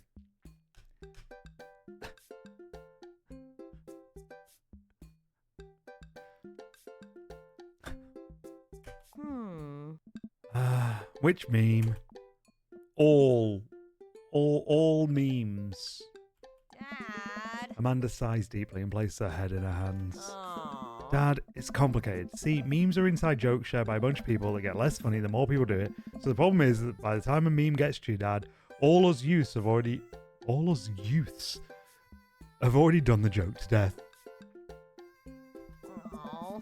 And what's worse than that is that movies and TV and video games will try and jump in on a meme train, but just based on how long it takes to make them, the meme will be long dead by the time it comes out, so it just dates it and isn't funny. Oh shit, what up? Aw. Dad, please. Anyway, changing the subject. Where to now? Want to go to that goth store? Want to go and check out all that dirty goth stuff? them dirty goths. What? You know, the one that's all black and tries to establish itself as anti-establishment despite being an exact representation of the establishment. I don't know what store you're talking about. You know, the one where you can buy chain wallets. It's basically an assault on what people fought so hard against in the punk and hardcore movements of the 70s and 80s. Dude, you gotta be more specific. The one you threw up in that one time. Oh, that one. Yes. Amanda runs into the store with me trailing behind her. She makes a beeline for the back. There it is. You can still see the outline, kinda. I'm so proud. Speech. Amanda. Yeah. Speech. All right, I'll do it if you stop chatting. Amanda stops immediately. I clear my throat. Thank you all for joining us here today. to commemorate a historic moment that would forever shape history. On a day very much like today, some 5 years ago, our very own Amanda and Justin had too much blue raspberry slushy on an outing to the mall. After begging her father to take her to Dead, Goth and Beyond to buy rainbow suspenders, she proceeded to throw up all over a display of My Chemical Romance merchandise. Her loving father then had to pay for said merchandise, which to this day remains among our possessions. Thank you.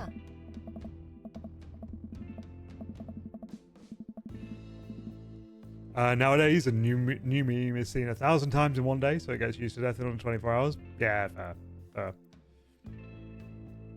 My brother threw up food court corn dogs in an FYE store once. I don't know what FYE is.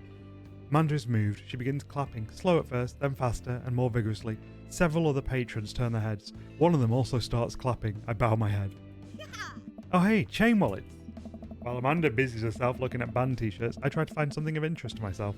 Not much for Dad to look at in a Dead, Goth and Beyond.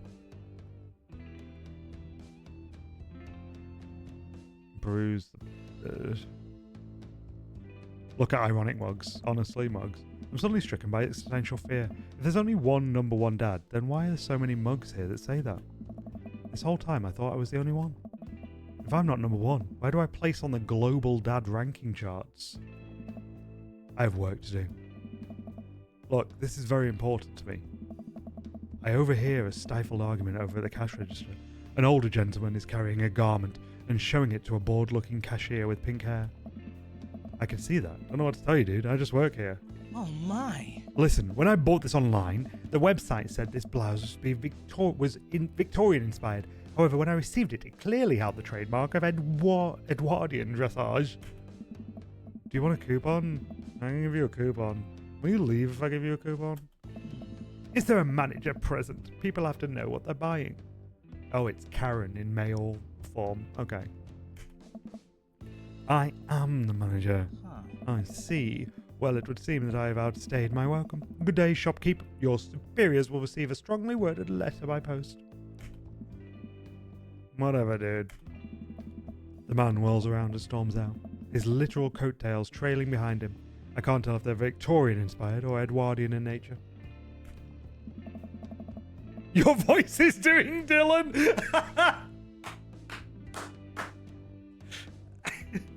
Don't tell him that. Amanda trots up to me with a t-shirt in her hand. Oh boy, here it comes. Hey, Dadtron 5000. Yes, I'll buy it for you. Wow, that was easy. Thanks. At least it's only one this time. Amanda plops the shirt onto the counter and grins at the cashier. I love your hair. The cashier says nothing and rings Amanda up, radiating hatred. I hand her a 20. So what was that guy's deal? The cashier rolls her eyes so hard I'm worried she'll pull something. That's Damien. He's in here all the time. He's obsessed with Victorian fascia or whatever. She hands Amanda her bag and it's clear the conversation is over. We make our way out of the store and head home to get some rest. Amanda and I sit on the couch trying to find something to watch over bowls of ice cream. Oh, cool. Long Haul Paranormal Ice Road Ghost Truckers is on. What? Your favourite, right? Long Haul Paranormal Ice Road Ghost Truckers. Oh, hell yes. They have to make it over the Canadian tundra before the ice road melts. But also, they're hunting ghosts. Also, the trucks are haunted. This is an episode I've already seen, but it's one of the best. Callum and Flint Dogbone, the twin brother truck driving and ghost hunting duo, find themselves in the greatest peril yet. Oh no, the ghosts done got control of the truck. I can't steer on them damn ice roads. Let me use this EVP meter to try and communicate with spirit. Flint, we're about to die. Almost got it. If you listen, wait, why am I reading what this show is? That's because we're about to die. This is art. The episode ends, and Amanda excuses herself to go and start arguments on the internet. I stay up a little longer, curious about the exploits of Callum and Flint Dogbone after their disastrous ice road accident. Afterward, I crawl into bed and get a good night's sleep.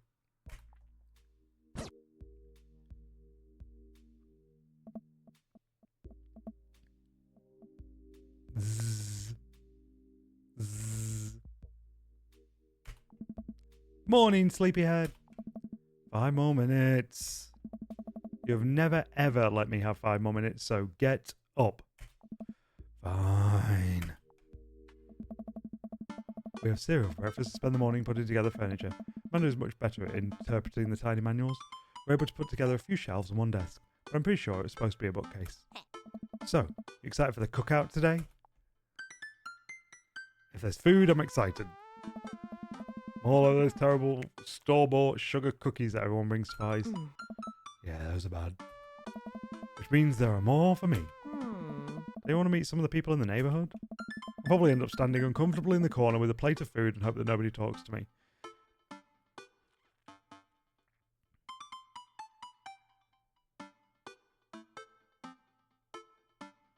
Fuck.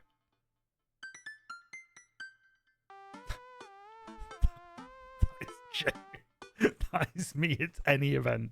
That is me at any event. I really don't appreciate how much this game has just not even subtly just given me so much shit.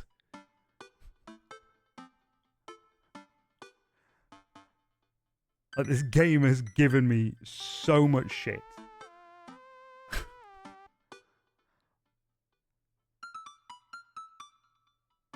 Like, if I was to put something that was genuinely true on my, like, dating profile or my Tinder profile right now in real life, it would probably be that. Night, Weasley. Thank you for being here. That's how on brand that statement is. Uncomfortably so.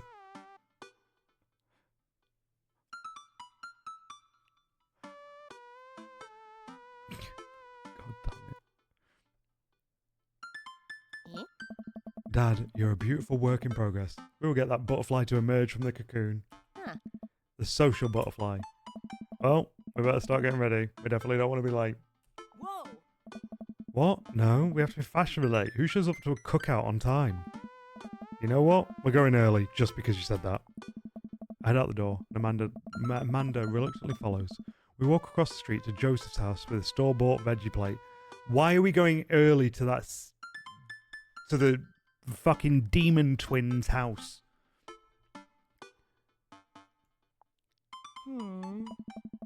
I guess we're not as early as we thought we were. Joseph's backyard is already packed with people, and the smell of hot dogs wafts through the air.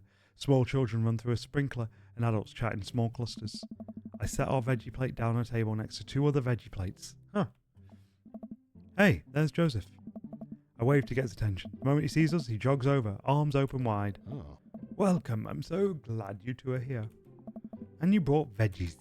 Let me introduce you to my family. Kids, come on over here. This is Chris, my eldest. Oh. Hi.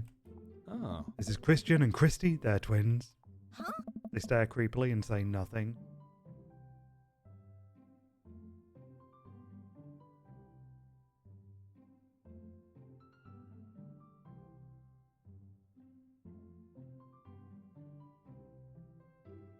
Oh.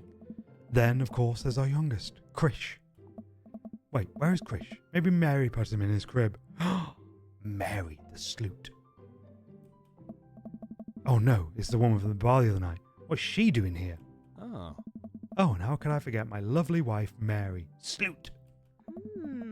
Joseph pecks her on the cheek. She smiles. Ah, Mary, sweetheart, did you put Krish to bed? I'll have to go look for him. Oh. What? You'll have to... Yeah. Joseph takes a moment and regains his composure. Oh. Mary, this is our new neighbour James and his daughter Amanda. I shake your hand, but I have a glass of wine that I need to tend to. Yeah, I bet you do. I love her. Nice to meet you, Mary, for the first time. Charmed. Well, I have to go over there now. Mary leaves. Oh god, this is so awkward. Wonder if Joseph knows. Wonder if Mary knows that Joseph knows. Wonder if Joseph knows that Mary knows that I know. It takes all of my energy not to run away from the barbecue and start fresh in a new city. My wife has a wonderful sense of humour, but please, you two enjoy the barbecue. All the guys are really excited to meet you. Amanda and I mill about and try some of the food spread out on the table. I pick at some deviled eggs. Amanda grabs a small paper plate and immediately begins piling it with the baked goods. Oh, I don't want to have to make friends. Fucking mood. Ugh.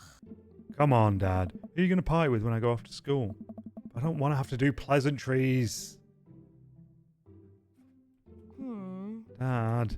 Oh, they're going to talk about weather. Oh. Go, do it. Make a friend. How can I possibly abandon my only child at a social function? That's bad parenting. Yeah. This plate of cookies is my new dad. Bye. Amanda shoves me into the centre of the yard. Well, here goes nothing. I look around the party. I'm surprised to see some familiar faces. Isn't that the barista from the Coffee Spoon? Oh, dang. Robert's here? Didn't that guy throw a frisbee at my head? Isn't that the guy who was throwing a fit in Dead Gotham Beyond? Isn't that Amanda's teacher? Hey, I know Craig. But wait a second. All these people live in our cul-de-sac. That can't be right. I'd better investigate.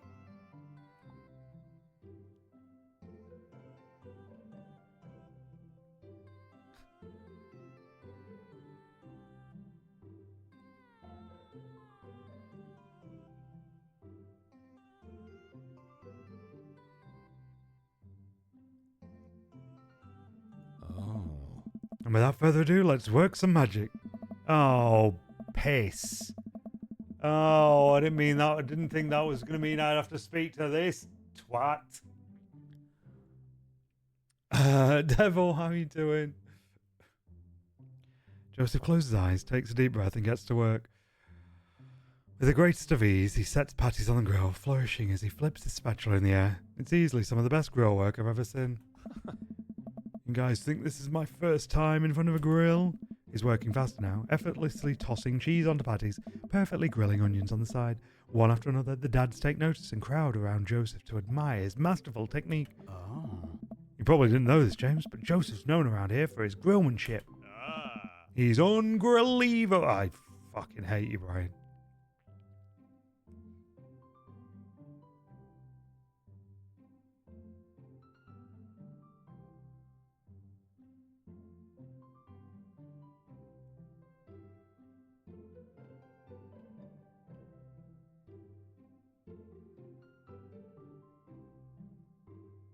God, I hate you.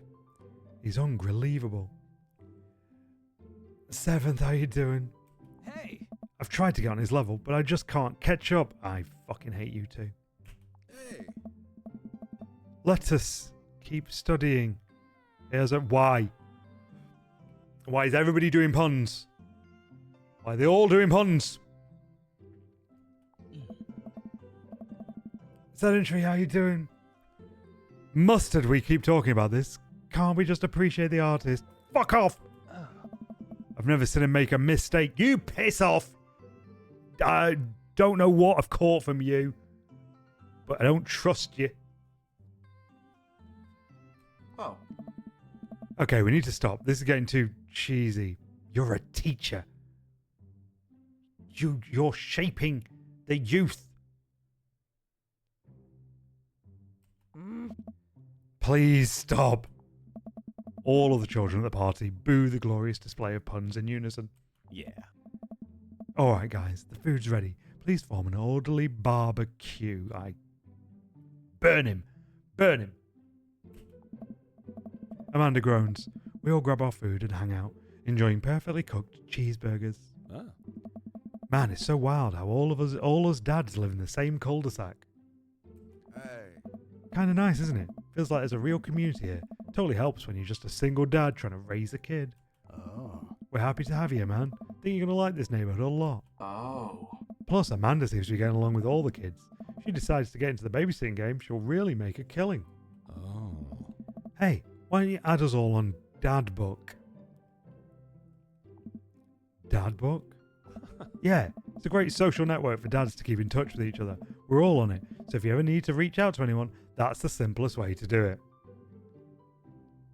Ah. Sorry, I'm just an old-fashioned dad. Social media goes over my head sometimes. Don't worry, Pops. I'll help you figure it out. The rest of the barbecue goes smoothly. We all trade stories and drink our beer as kids play on the lawn. Amanda breaks up a fight between Carmen Sita and those weird twins. I think they wanted her soul. Amanda and I walk back to our place as the sun sets over the neighborhood. Pretty fun party, don't you think? Felt like I was at a networking event. I got a burger in me. Sweetie, if I can impart any sort of wisdom upon you right now, and not that this was a bad situation, but if you're ever in an uncomfortable situation, always look for the silver lining. The silver linings get you through the other side. We ate rockin' burgers today, and it was good. Amen. Well, hey, at least you met some other cool dads. You should hit them up on Dad Book. Maybe I will, if I ever figure out how social media works.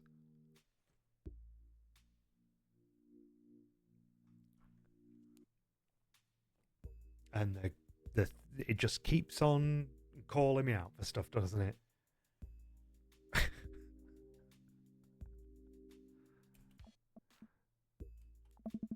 I have a good feeling about this place. Me too, Dad. Huh. Amanda and I arrive home with the remnants of our veggie plate. Seems like nobody was really into the cauliflower. Any big plans this evening? Actually, yeah, I'm going out with some friends. Oh. Noah? Is that okay?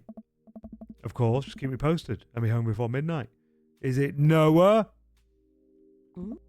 You got it. Is it Noah?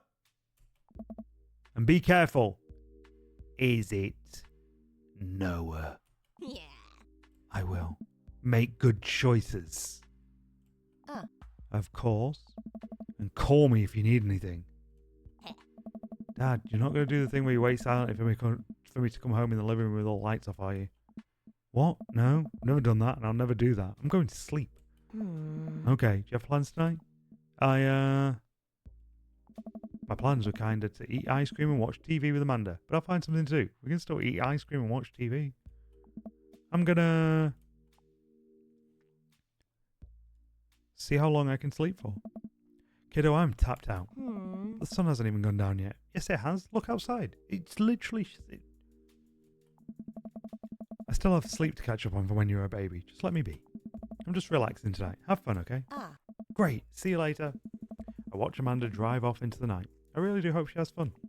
I plop down in front of the TV and turn on some Wine and Dine Mastermind with celebrity chef Gavin Chapman. Looks like Gavin's making a roasted rack of lamb with rosemary mashed potatoes. I'd love to be able to cook like that. Although I think if I was actually good at cooking, I'd use my powers for evil. Like just making baked Alaskas all day instead of any food or of real nutritional substance. Man, Gavin Chapman just caught that thing on fire. But he meant to do it. What a professional. I lose track of time as I blaze through several episodes of Wine and Dine Mastermind and also one episode of some cooking show called Meat Hell. I'm not even sure what that one was about. It's just a lot of yelling. I glance at my watch. Man, it's almost midnight. I should check in with Amanda. I send a text. Hey kiddo, you good? I wander into the kitchen as I wait for my reply. Amanda's phone is almost always in her hand, so I'm sure she'll respond soon. Unless she's driving home now, in which case I hope she doesn't respond soon because I definitely taught her better than to text and drive. I reach into the freezer and grab an ice cream sandwich. It's a little late for this, but I think I earned it after a long day of socialising.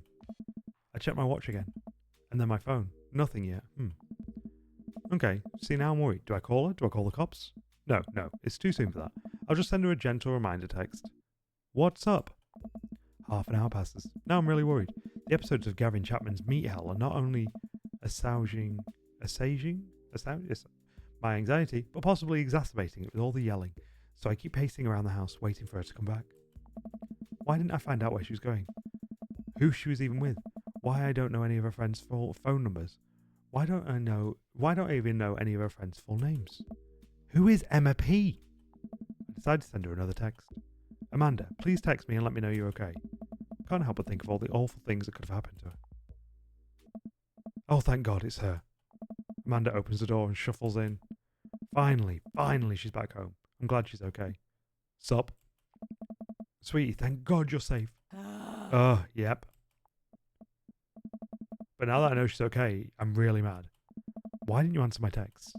Amanda pulls her phone out of her pocket. Oh, whoops. Guess I didn't see those. Bullshit! She starts to walk to her room. No. Amanda Ann. Whoa, we're pulling out the middle name now. Amanda, you came home an hour and a half after your curfew and you didn't respond to any of my texts. You really freaked me out. I was about to call the cops. Dad, you're seriously overreacting. You're not going to be like this when I go off to school, are you? I don't like your attitude, motherfucker. You can't talk to me like that. Are you serious? Stop treating me like I'm a child. Then stop acting like one. I told you to check in with me and you didn't. How am I supposed to trust you to make good choices when you move out if you can't even check in with me? I sit down on the couch and put my head in my hands. I feel very tired all of a sudden.